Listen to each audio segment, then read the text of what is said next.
জাহান্নামের আগুনের প্রথম ফোঁটা, প্রথম স্পর্শ যখন জাহান্নামের আগুনে লাগবে, ছুঁইবে, সাথে সাথে নাফরমানের পুরা দেহ, ভিতরের সমস্ত অঙ্গ প্রত্যঙ্গ, কলজা সুদ্ধা একই মুহূর্তে জ্বালায়া ফেলবে। দুনিয়ার আগুন কখনোই এভাবে জ্বলে না।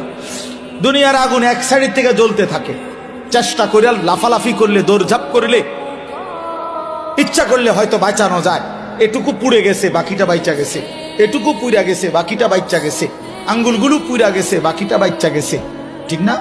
দুনিয়ার আগুন এরকম ধীরে ধীরে পড়ে, ধীরে ধীরে ধীরে ধীরে। কিন্তু আল্লাহর কসম, আল্লাহ কোরআনে বলছে, জাহান্নামের আগুন যখন প্রথম সেকেন্ড স্পর্শ করবে, কলজা সুদ্ধা ভেতর বাহির পুরাটা একসাথে প্রথম মুহূর্তেই জ্বালায় ফেলে।